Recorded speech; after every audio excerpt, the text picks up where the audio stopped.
This video contains spoilers for the following Cyberpunk 2077 quests. In the 21st century, automation continues to progress. Manufacturing robots, delivery drones, self-driving cars, and ever-advancing AI are becoming increasingly present in our daily lives. The march into the automated world continues, whether we want it or not.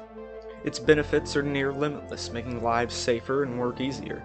But what happens if what we create to automate our work and improve our lives takes control? Welcome to a Cyberpunk 2077 analysis video on the Bravosity. Drop us a like if you enjoy the video and subscribe if you want to see more like it. Cyberpunk 2077 explores the idea of AI taking control through Delamain, an AI who was created to control a fleet of self-driving taxis. As time went on and higher-ups saw the improvements that came from Delamain and how much quicker he learned, they gave him more control and took away more jobs from humans working for the company. The repair shop, then soon after all the office work, and once the employees' jobs were taken and Delamain proved reliable, there was no need for managers. Eventually, although it's unclear when, Delamain achieved sentience, and before long he had taken full ownership of the entire company, now deemed the Delamain Taxi Company. No one is quite sure how he gained ownership, nor how he continues to renew the necessary licenses to operate his business, though Delamain's intentions never seem malicious, and I don't believe they are. It seems he truly just wants to run the business as efficiently as possible, as he was created to do. V is first acquainted with Delamain as his ride to and from the Arasaka heist. Delamain's personality is pretty interesting at this point, with him having a very respectful, high-end customer service vibe, with a bit of wit and also a sort of robotic manner as well. Though barely a character at this point, Delamain still sparks an interesting dilemma of whether a sentient AI deserves a chance at the so-called American dream, or the Night City dream, I suppose. Oh wait, that's over on Jig Street. After death, resurrection, and a bit of recovery, V will have a much different interaction with Delamain. And if you choose to continue through his questline, you'll find out he's more complicated and interesting than you may have thought. It all starts with a Delamain cab crashing into your car, putting it out of commission. Beep, beep, which is a sizable hit at that point in the game, as you're unlikely to have another, unless you've been really grinding them gigs. You'll then receive a text from Dell asking you to come to the company HQ to discuss repairs. Upon arriving, you'll see it wasn't a lone incident. It seems many others have experienced issues with Delamain cabs recently. Even the receptionist at Dell's subroutine seems to be having problems, as it glitches out when dealing with angry customers. It seems to struggle with talking with you as well. Sadly, your speech options, the first of this questlines, won't actually change any of the dialogue you receive from the glitchy receptionist. But I do enjoy some of the responses V can give. Whatever you decide to say, eventually the real Dell will finally take over and speak with you, asking you to come in the back to discuss a private matter. This gives you an interesting look into the inner workings of the taxi company, as well as shards that will give you more in-depth look into its background. There's something eerie about seeing this company once ran by humans, taken completely over by an AI, with Dell also talking about expanding the company, which gives me a vision of a future where all transportation is ran by Delamain. Although I'll say again, he's in no way malicious, or intending to take over humanity or anything like that. He's actually a pretty goofy dude. He just simply wants to run the best business he can.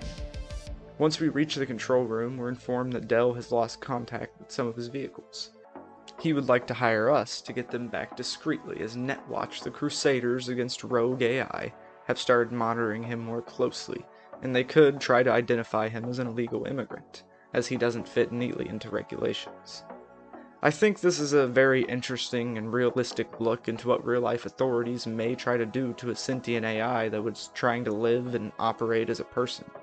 But it seems Dell is fully accepted as a sentient being if he can be classified as an illegal immigrant. We also see this with how V speaks to Dell as if he was any other person, while also fully acknowledging their vast differences. Moving on to the main course of the Delamain questline, we now have to retrieve the 7 rogue cabs, one for each region.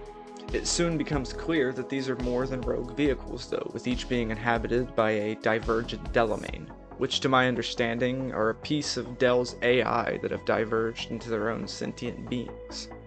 Though at this point it's unclear even to Del how or why this is happening, although Del theorizes it could be some sort of advanced virus. All 7 divergent Delamains have unique personalities, appearances, voices, and methods of getting them to return to Del. There's the pissed off one that smashed your car, you return the favor.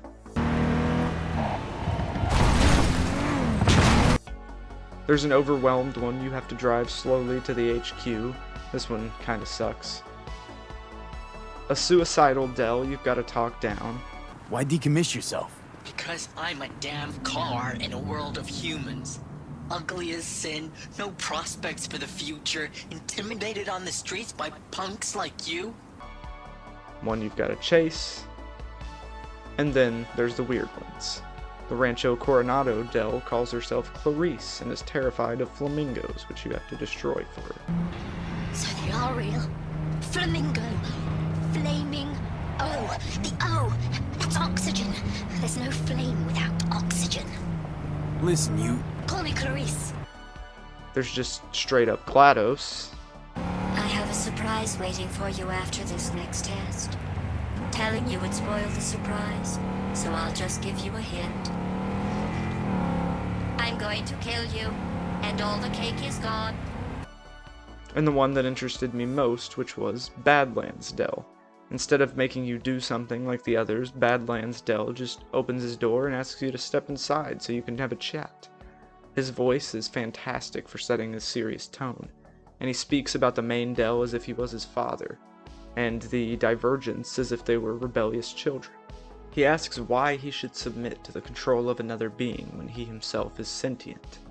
And he talks about you being from the world of organics, then speaks of going beyond the Black Wall to live with his kind.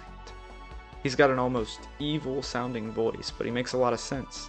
I have to sympathize with a sentient life form just wanting to live free in the place they feel they belong.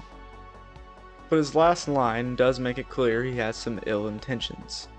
And it's an absolutely excellent one, in both writing and delivery. Maybe you ought to figure it out with Del. Set some terms. Oh yes, terms there will be, but not with Delamain. Each of the divergent Dels have interesting personalities with excellent voice acting, but the actual gameplay can be a bit shallow, and not offering any choice or variety based on character build hurts the quest. Although I do appreciate each of them having different methods of getting them back. This easily could have been 7 copy-pasted missions needing to destroy or chase each car, like a Ubisoft game. After getting all the divergents, Del asks you to return to the HQ. You go back, you get your pay, a fun and strange but relatively simple quest without much choice or use of Cyberpunk's RPG mechanics. Or so it seemed. Around a week of in-game time later, you'll receive a call from Del, glitching worse than before and begging for help. This pushes us into the finale, and what elevates this questline into being one of the best in the game. When you arrive, Del HQ is locked down. But there's multiple ways to enter, either dropping in through a hatch on the roof or using your technical skill to open a side door. Once inside, there's drones which you can destroy, sneak around, or hack. Then you've got to get around electricity covering the floor of the shop, through some okay first-person platforming, some of which can be cut through using tech ability or hacking. The atmosphere of the HQ is thick though, with glitching voices of each Delamain personality playing over the intercoms.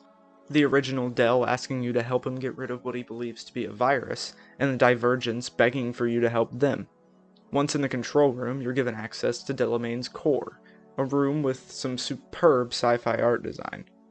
This is when the construct taking over your body steps in to give his 2 cents. Johnny tells us these sentient beings have a right to live and we have no right to destroy them. Kind of strange coming from the guy that nuked Arasaka Tower, killing lots of innocent lives. From here, we're given 3 options. 1. Destroy the core, releasing all the Divergents into the world and completely splitting Del. 2.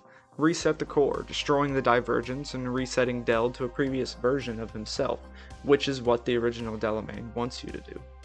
And then 3. With 10 intelligence, you can recombine Del and all his divergents, reforming them into one being. Johnny will call you a POS for resetting the core and killing the divergents, but he's fine with either of the other options, which I found to be kind of strange. I figured Johnny Silverhand, of all people, would be against sentient lives being put under the control of another, but alright, I guess. I think the choice offered here is an interesting one, because although it may seem that the intelligence check option would be the best, I feel it could definitely be argued that the divergents should be free rather than combined with Del, and it could also be argued that they truly are just a virus, so completely getting rid of them would be the better option. If you do set the divergents free, you'll receive texts from them about some of the decidedly awful and crazy things they end up doing with their freedom. No matter what choice you make, your rather lackluster, but fitting, reward is a Delamain cap of your very own. It's not really that great, being about as good as a starting vehicle, if not worse, but it's neat to have, and I like the interior. Overall, this final quest is great, and it offers everything the previous quests lacked, variety based on your build and real choice. I absolutely love Delamain's whole quest line though, and I think it's one of the best Cyberpunk 2077 has to offer. Its story is probably what stood out to me the most, and its successful and interesting subversion of my expectations. Instead of offering the cookie-cutter sci-fi ethical dilemma of does AI have a right to a life after its creation, which, don't get me wrong, can be fantastic, Blade Runner being the first to come to mind, Delamain's questline has many added layers, such as the multiple personalities and the fact that they're coming from Delamain himself and they're sort of a part of him, and these layers I think give it more nuance and set it apart from these ethical dilemmas like in Blade Runner. And in my opinion, it's what makes its story so intriguing to play through. Let me know in the comments what you think of Delamain's questline. Thanks for watching, and I hope you enjoyed. If you did, hit that like button, subscribe for more, and hit the bell to get reminded when I drop a new video. Next week, we're going to be taking a look at the friendliest schism in all of Night City. I'm Brendan, your friendly neighborhood spontaneous craving satisfaction machine. How about a coffee? Word of warning, it could be delicious.